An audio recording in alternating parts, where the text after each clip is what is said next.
20 tons of our waste clanks, moves, and shakes every hour on more than 100 different conveyor belts at Mecklenburg County's material recycling facility that's more lovingly called the MRF. But while recycling is in its name, somebody somewhere thinks that this is recyclable. This is not recyclable. It poses the biggest headache for workers.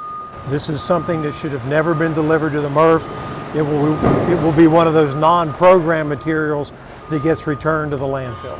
The director of solid waste management, Jeff Smithberger, gets frustrated, not just at the things that aren't supposed to be here, but we have to pay to get rid of the glass because this glass is still dirty. But the condition they come in. Everything that comes in here gets processed and goes back out. So think of this as just an intermediary processing station. Folks, to visually see each dump truck unloads 8 tons of waste, everything from cardboard to plastic and aluminum. This is one of the sorting cabins. It then treks down the conveyor belts to be separated. So again, there's been a shutdown. Not sure why, but the plant shut down for some reason. Until they abruptly stop.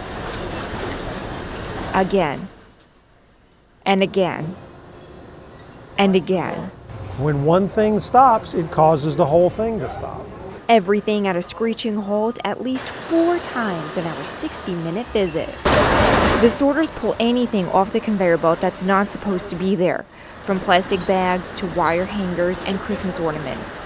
But there's so much imposter garbage, it gets stuck in the machinery. One of the operators could have pulled one of the emergency stops, shutting down the facility and stopping work.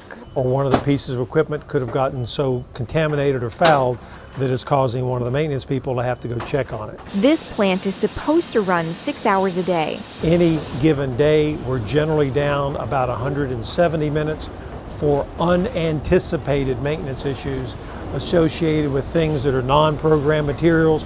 But nearly half of that time is lost simply because we are not recycling right. People putting large pieces of wood or metal or plastic bags or other things. I saw everything from shingles to crates and cords, even bubble wrap on the line. And you can see how things like CDs, which should never be coming to this facility, get stuck in the crevices and the cracks of things.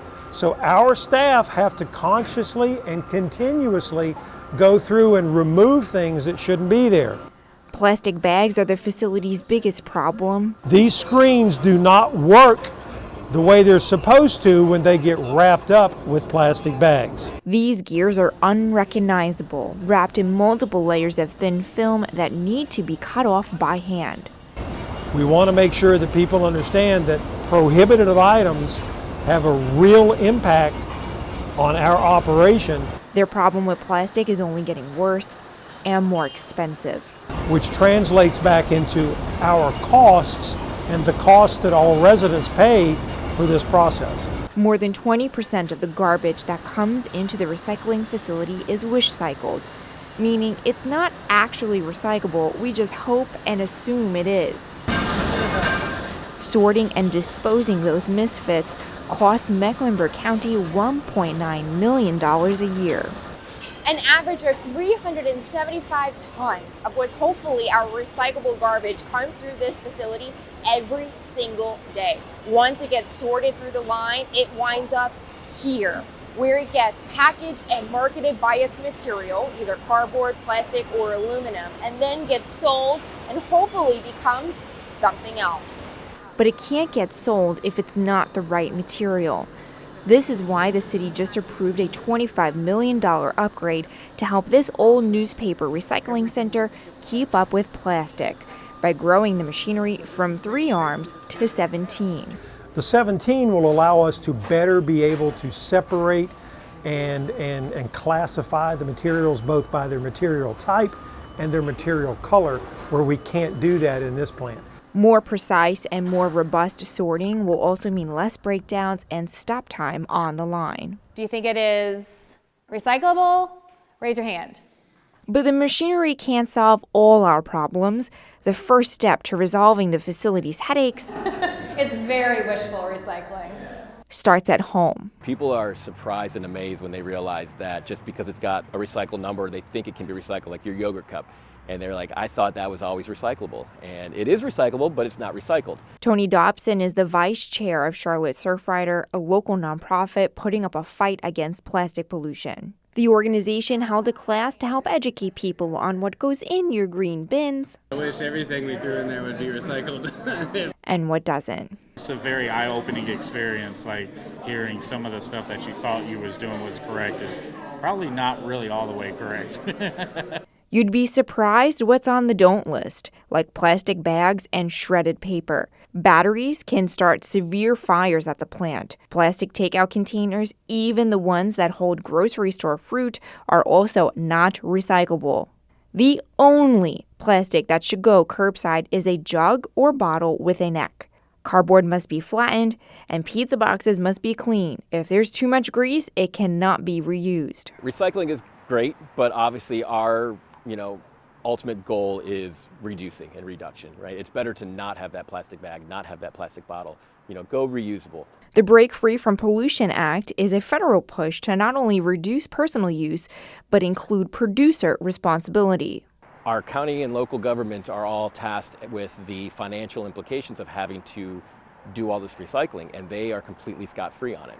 Unfortunately, the manufacturers that generally make plastic products that are good for them in marketing, good for them in shipping, but very bad for us in being able to have a circular economy or to recycle.